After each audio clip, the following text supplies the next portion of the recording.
Back now with Endgame, I'm pretty excited. It's Groundhog Day and an amazing palindrome day, 02/02/2020. By the way, Tom, the groundhog saw his shadow, so it's 6 more weeks of the impeachment trial. They're going to fall flat. Joining the table, Tom Brokaw. Tom, this is your 11th Iowa caucus. And I lived in the state 3 times, so I mean, I really feel. They keep kicking you out, though. There's a bar stool here somewhere in Iowa City that's not so good. The one truism about all of these is the unexpected will occur. I mean, that's what's been the true of everyone that I've covered during this time. The most dramatic example, well, there are a couple of them. Bush 41 beat Ronald Reagan, who was practically a resident of the state. But John Dean, on the Howard Dean, on the Saturday before, we were doing Meet the Press taping it. Mm-hmm. It's a lock. Dean's got it. Finished third. So there's one example after Bob Dole beat Bush 41 when he was the vice president of the United States.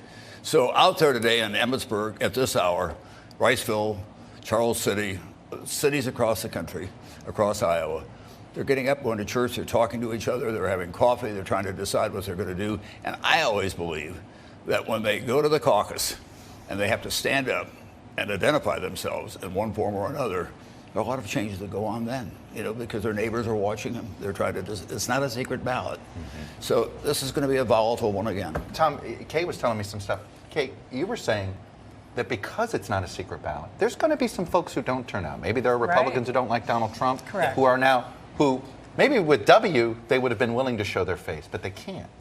Right. If you live in a small town of 2,000 or less, are you going to go to a Democratic caucus and stand in a corner for one of the Democrats and tell all of your neighbors that you're no longer a Trump supporter? Right. Not going to happen. No, we couldn't agree more. That's a part of Iowa that's always overlooked in my judgment. It is so public.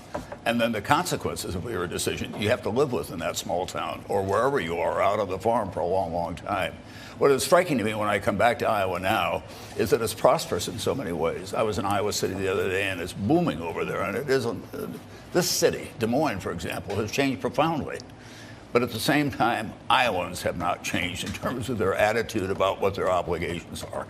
They take their citizenship very seriously, and everything that they do, they wait until the end, until they've got all the facts. Cornell, you were saying something earlier about if you were Joe Biden right now, you'd take the national poll result right now that shows Sanders actually inching ahead of him, which means and say, okay, Iowa, it's a 2-person race. It's me or him. And when you look at a 2-person race, there's a 2 philosophical race. Socialism versus capitalism. We tested this in our poll. What's interesting is Democrats feel positively about both. But among those, check this out, among Sanders supporters, though, 60% have a positive view towards socialism, 12% have a positive view towards capitalism. Among Biden supporters, 31% have a positive view towards socialism, 40% have a positive view towards capitalism. This is a fundamental divide, I think, that this race will organize itself around. Whether that's Biden or Bloomberg or somebody else, it is going to be Sanders, the socialist, versus some Democrat and the capitalist. And I got to tell you this is the problem is when we talk about electability and sort of in the general election, who's the best candidate in the general election, I think the challenge for the Sanders people is how do you make the case that a socialist is the most electable person nationally? How do you make the case that a socialist makes some of these states in the South more competitive that Democrats are beginning to sort of gain? We talk about Texas. Democrats going to turn Texas blue. We're going to make it purple. How does a socialist do that? Well, here's what Sanders would say, Rich, and I think some Republicans would agree. He'd ignore the Sun Belt. And he'd go right into the heartland. And that is where some Trump people are nervous that Sanders can beat him in Wisconsin, Michigan, Pennsylvania, and maybe here. And then suddenly the math gets different. So, look, I think Sanders, you would think he's going to be the candidate that's going to be most easy for Trump to make most radioactive. And it's hard to see a socialist winning in a country with 3.5% unemployment. That said, I think he has to be taken really seriously if he wins the nomination as a general election candidate, because Trump showed there's something to be said for scrambling the map, scrambling the coalition, and really energizing your people. And then also, and I bet this is a lot of what Bernie people think, all of us and party establishments, 2016 proved, know much less about electability than we think we do. I fully agree. I mean, I really think the question is, can Bernie Sanders convince Democrats to hold their nose and vote for him, establishment Democrats like Suburbanite Democrats, that Trump was able to get in 2016 with Republicans who did not like him but voted for him? I think, Chuck, that frankly, among younger voters, that's a possibility for him. But with a strong economy, it's really hard to see how a lot of people will step up and say, I'm for socialism. I want to change this because there are a lot of changes going on in our economy around the country. It's more innovative than it's been in my lifetime, frankly. But very little of it has to do with socialism. Hey, explain though why it is taking. Obviously, there is something here that even Iowans are into. Right. And I think if you looked at the results of 2016, 2020 shouldn't be that big of a surprise. Bernie Sanders did incredibly well here for a reason. He resonated with about half of the people who turned out on caucus night in 2016. Back to the socialism debate, I think it's over. Whoever the Democrats nominate is going to be labeled a socialist by Donald Trump. And they already are. They're already out there. And even down about, but really quickly, I'm going to go back to the point I stay on all the time.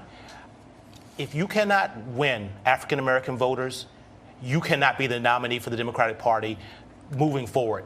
Period. Hard stop. It's just the math. All right, Michael Bloomberg. He's going to start becoming a factor as soon as Iowa and New Hampshire starts ending here. Is Michael Bloomberg what accelerates Sanders to the nomination?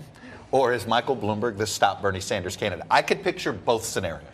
Yeah, I mean, you can game it out right now. We could say, oh, play it down that way or the other way. I mean, the big question to me is, how does he impact the others in the race, right? He's going to have more money. That's not going to be his problem. He's spending more money on operatives, clearly, but also on ads. How does he make the case to black voters and to Hispanic voters? And I think that's going to be something to watch in the next couple of weeks. The other thing that you have to look at, Chuck, with the mayor is that he was mayor of New York City 3 terms. And he's done very sophisticated polling. I mean, really tertiary polling. He knows where all the soft spots are out there, and he's got the money to throw at it. And the single most unpopular Democrat among Democrats is Michael Bloomberg, Tom. I understand that, but I also think that those rules have changed. I don't think that we're a country in which we're kind of wedded to one party or another. People are looking for answers, and they're looking for solutions. I've been talking to a lot of Iowans who've been asking me, what about Bloomberg? I've been surprised by the curiosity about him. And the one thing about him is he's not just a big plutocrat who has money that he throws around. He's been in the arena. And the fact is, we'll see. This would be an amazing thing. If it became a Bloomberg-Bernie race, you'd have the two likely candidates being basically outside the Democratic Party. Neither one of them were Democrats 5 years ago. It just goes to the disenchantment with party establishments and with institutions that you've seen on both sides. Can we just realize, we've seen the breakup of both parties. They just still have their names. I'm sorry. I mean, it does feel that way. Yes.